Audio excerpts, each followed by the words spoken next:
En el año 59 a.C., Julio César, Cayo Julio César, aquel descendiente legítimo de la diosa Venus, era nombrado procónsul en la Galia Cisalpina. Bajo el pretexto de perseguir, de sojuzgar algunas tribus helvetias, se interna en la Galia. Es el inicio para una de las grandes gestas, una de las grandes aventuras del mundo antiguo. Un hecho épico que se va a prolongar a lo largo de 6-7 años y que va a quedar perfectamente documentado gracias a las crónicas continuas que Julio César va a enviar a Roma.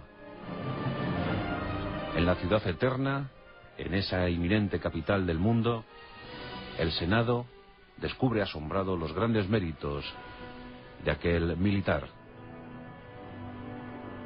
El sobrino del 7 veces cónsul Mario comienza a escribir su nombre con letras de oro.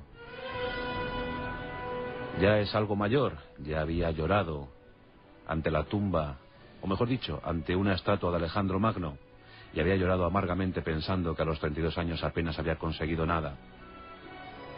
Pero aún tendría años, aún tendría tiempo para acreditarse como uno de los grandes comandantes militares, no del mundo antiguo, sino de toda la historia de los humanos. En 58 a.C. se inicia la conquista de las Galias. Una suerte de combates van decantando la balanza del lado romano. En aquel tiempo, 3 millones de galos se alzan en armas frente al invasor. Un ejército diminuto ante ellos, tan solo 11 legiones. 55.000 hombres que cuentan con un buen apoyo, un buen refuerzo proveniente de las Germanias.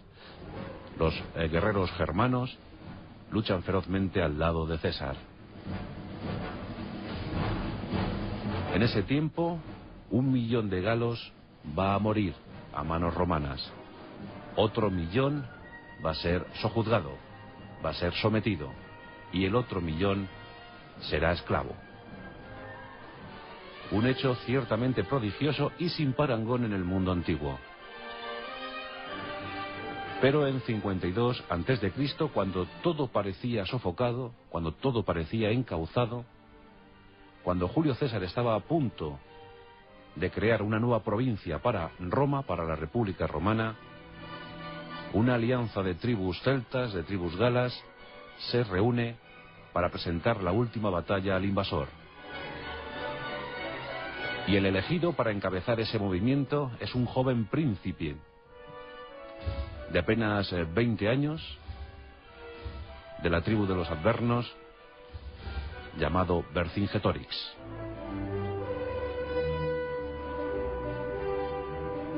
Un príncipe esbelto, con buena planta, de estupenda posición y muy dotado para el combate. Ese año 52 a.C. va a ser muy recordado, porque los galos, siendo todavía infinitamente superiores en número a los romanos, presentan una estrategia de tierra quemada. Ningún alimento debe ir a parar a las bolsas de los romanos, a los almacenes romanos. Los galos, en táctica de guerrilla, asolan los campos, destruyen aldeas, queman ciudades. Todo es arrasado a su paso. Los romanos lo empiezan a pasar ciertamente mal. Comienzan a tener dificultades. Y por si fuera poco, Vercingetorix acantona a sus efectivos en ciudades amuralladas, lo que provoca la segregación continua de las tropas romanas, que deben emplearse a fondo para ir sometiendo estas ciudades inquebrantables de los celtas. Durante meses, los galos de Vercingetorix parecen afianzarse en el territorio y parece que empiezan a doblegar la moral de los invasores romanos.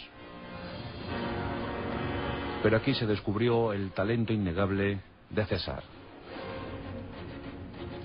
César confiaba en sus hombres. Era un brillante estratega.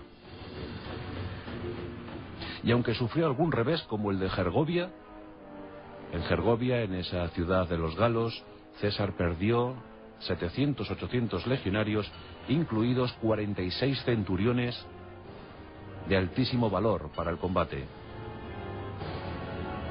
Esa pérdida irreparable fue enseguida suplida, de inmediato suplida, por el ardor combativo de César y sus aliados germanos. La resonante victoria en Abarico y posteriormente el asedio de Alesia pondrían fin a la campaña costosísima de las Galias. Lo de Alesia fue un prodigio de arquitectura, de ingeniería militar. Vercingetorix, muy envalentonado por la victoria en Gergovia, había confiado demasiado en su suerte y en el poder de las armas celtas. Y César, implacable, con sus 11 legiones, le había ido arrinconando, hasta dejarle la única opción de atrincherarse en la ciudad de Alesia, hasta entonces inexpugnable. Vercingetorix se aísla con 80.000 hombres y pide refuerzos, pide ayuda al exterior.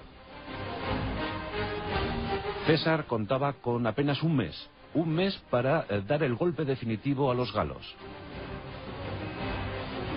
Y tiene la brillante idea, la brillantísima idea, de crear 2 círculos concéntricos en torno a Alesia. El primero de 16 kilómetros. Fijaos que aquí los hombres, los zapadores romanos, se tuvieron que emplear con todas sus fuerzas, con todas sus ganas, toda su inventiva. 16 kilómetros de trincheras, de trampas, de empalizadas, de fortines militares, de torres de vigilancia. 16 kilómetros que rodearon por completo la ciudad de Alesia. Vercingetorix estaba perplejo, estupefacto, pero soñaba, confiaba en recibir esos refuerzos del exterior. Y he aquí el milagro.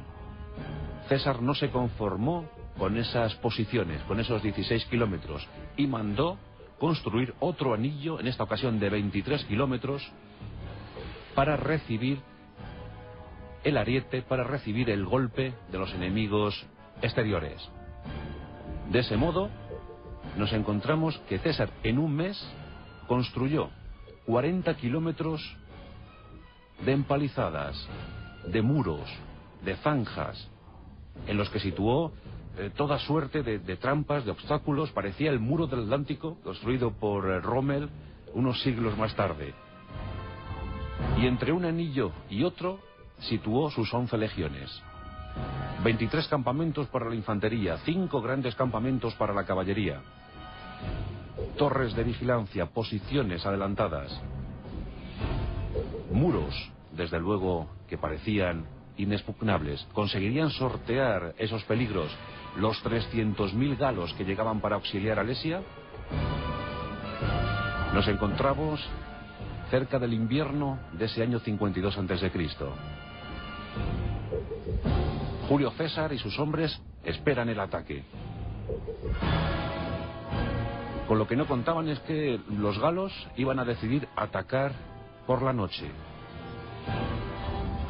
Y lo hicieron de forma feroz. Los 300.000 celtas se pintaron para la guerra, tiñeron sus cabellos con soluciones alcalinas que lo emblanquecían esos cabellos, parecían auténticos demonios salidos del infierno. Los celtas semidesnudos, con sus largas espadas, se abalanzaron sobre las posiciones defensivas de los romanos.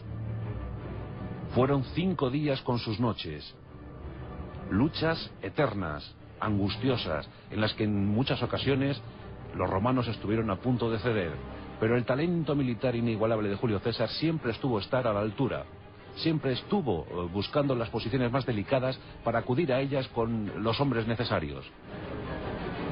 Los romanos y sus auxiliares germanos aguantaron perfectamente las embestidas galas. Y finalizando aquellos 5 días de eterno recuerdo, la ayuda que esperaba Vercingetorix quedó absolutamente diezmada. Las ofensivas celtas fueron infructuosas y al cabo de esos 5 días con sus noches,